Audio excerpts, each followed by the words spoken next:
And the gift that really Gettleman left to the Giants was, honestly, it is Dexter Lawrence, because he's going to be the only one that him and Daniel Jones could be the only ones on that roster next year. Because I think Saquon Barkley, as good a season he is having right now, he is probably going to be asking for big money in the offseason, and they're not going to give it to him. So unless they franchise him and then trade him, if I were the Giants right now, being that he is having a great season, I know they're playing great football. You could get a lot for. Right now, you can get a lot for him. I would trade him at the trade deadline.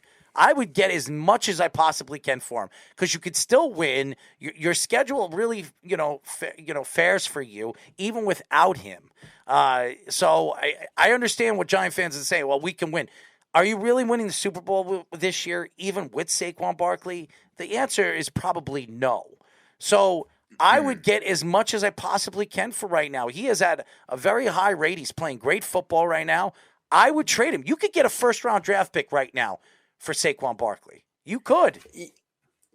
Yeah, but you need to take into account the fact that his contract is running out. Like, he's got these 12 games, 13 games left, and then the contract is over. And I think if they really want to prove that they're going to win now, and if they're, as I said before, you're 5-1 in this week conference, you got to start having playoff aspirations. Of course. And if they trade Saquon at the deadline, I don't think they're a playoff team, because I think they're relying on him that much, because they don't have the reason why this offense is put in a situation where he's winning these games is because of Saquon's success. It's not Daniel Jones throwing 300 yards a game. It's not Wan'Dale Robinson or Tony catching 2 touchdowns. That doesn't happen, nor has it. If they trade Saquon, that offense does not keep up for the rest of the year. I don't know if they do the same. I understand the running back position is not as high value position as it used to be, but I don't see guys like Matt Breida and Gary Brightwell making the difference that Saquon makes in the offense right now. I think they're gearing the offense. They're running the offense through him. They go into every game with the game plan of running the offense through Saquon. And if they could get a high draft choice for him, that's great. But I just don't think, if they were 0-6, I would say, yeah, do it. Go through with that trade, do it now. The other scenario that would be ideal too, Ryan, because there's a lot of these other young running backs being dangled too, would be a team like the Rams, who are Cam Akers wants to be traded to, and Darrell Henderson, he's on his last year of his deal. Yeah. The Giants could take one of those back if they wanted to swing for Saquon, but they don't have any draft picks. Right, oh my God, they don't have any. They gave them all up. I'm surprised they didn't trade for McCaffrey. But I don't. Akers is going nowhere either, too. By the way, he's going nowhere. Yeah, it's weird from a broader standpoint. Like, I've said this, like, if they were 0-6, I would have had my offseason blueprint for next offseason mapped out already. But since they're 5-1, I still have so many questions. It's like, do you extend Saquon if he's going to be that big a part of your offense when he wasn't the last couple of years because he was injured? I wouldn't. What do you do? You would extend him? I wouldn't. Oh, you wouldn't? I wouldn't. I would, in the offseason, I would franchise him and then trade him and try to get as much as you can back for him. Because in the offseason, Saquon will be 30 years old. He'll be close to 30.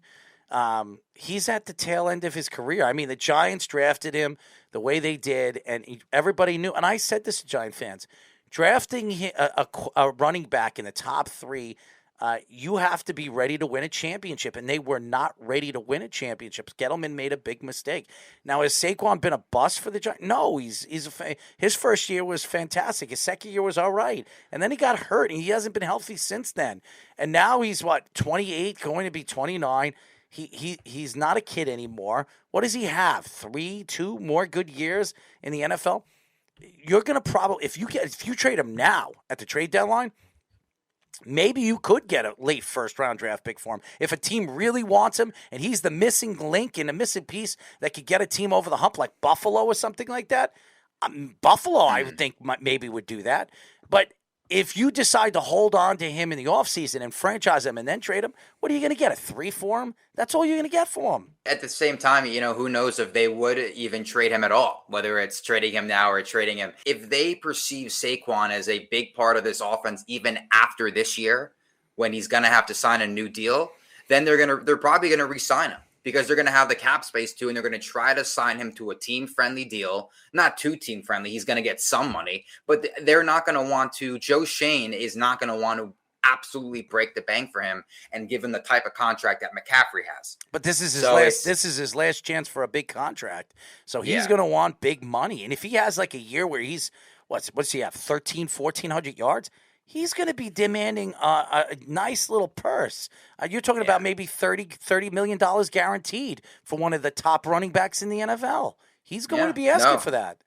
Absolutely. It's his last chance. And he's a little bit young. He's 25 now. So I didn't even know he was 25. I thought he was 28, 29. So.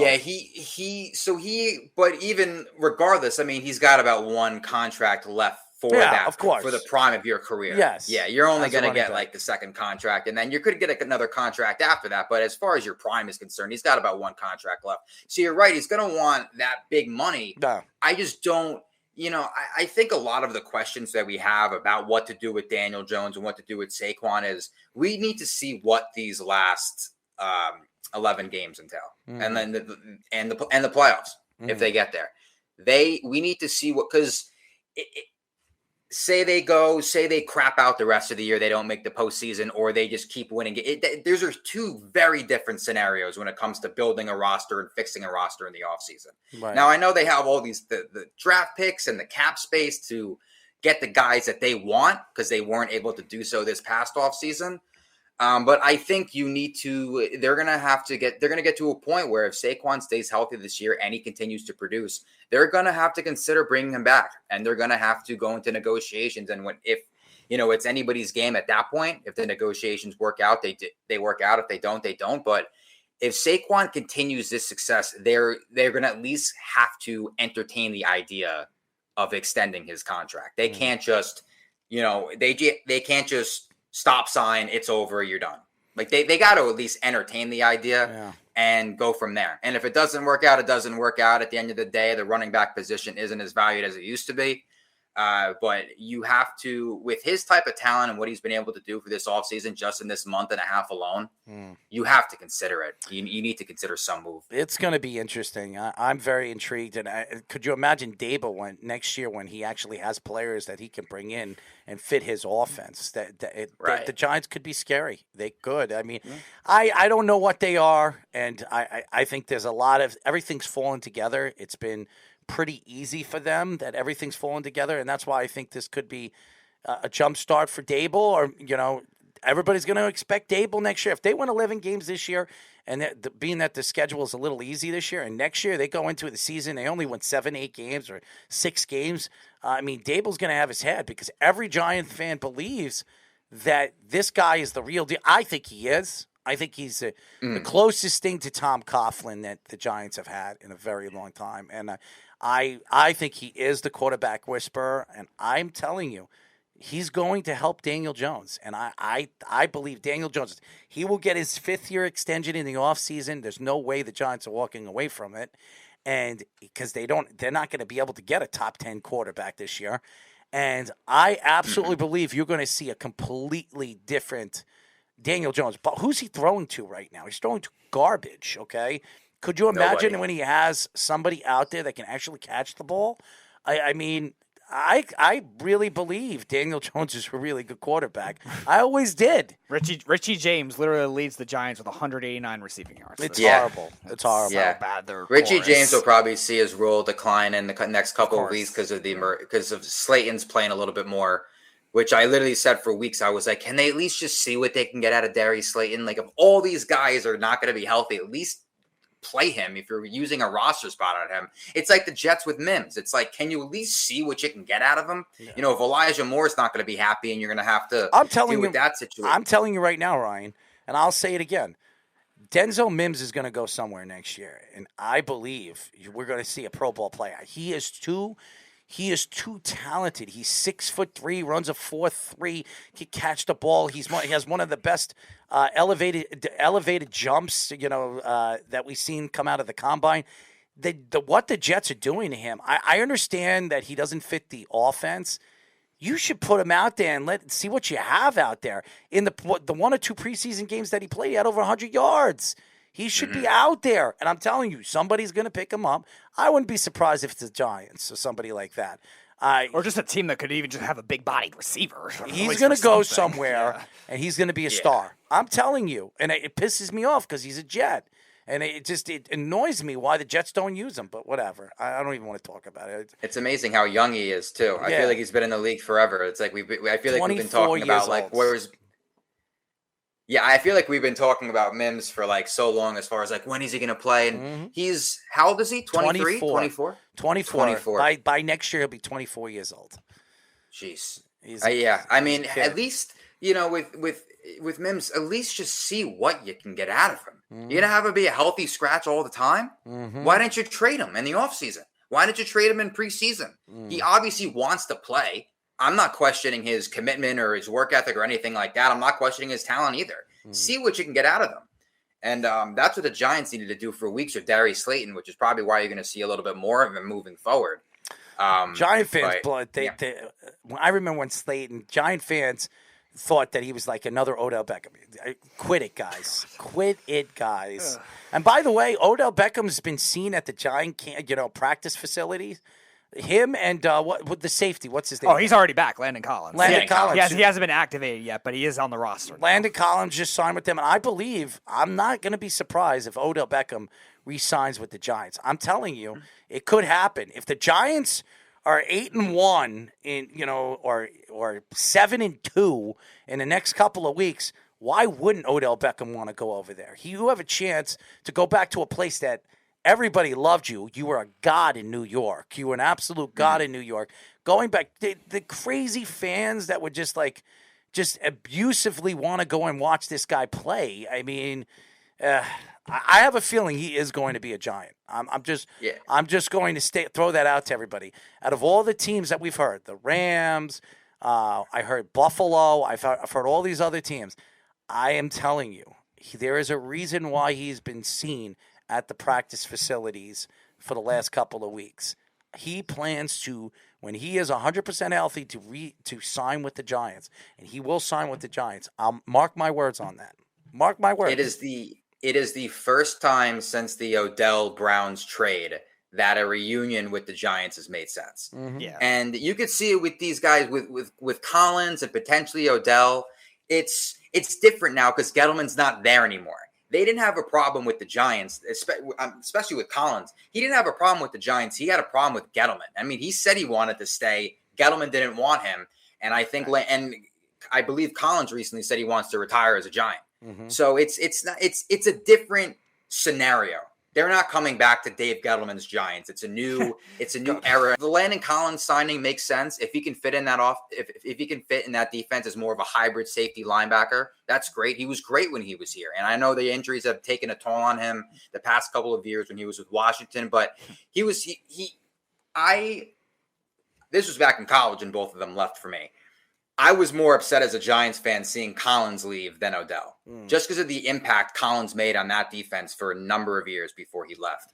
So I think that's a great addition to the practice squad. He might be active this week. James Betcher ruined him, I think. And really. You'll see. Yeah.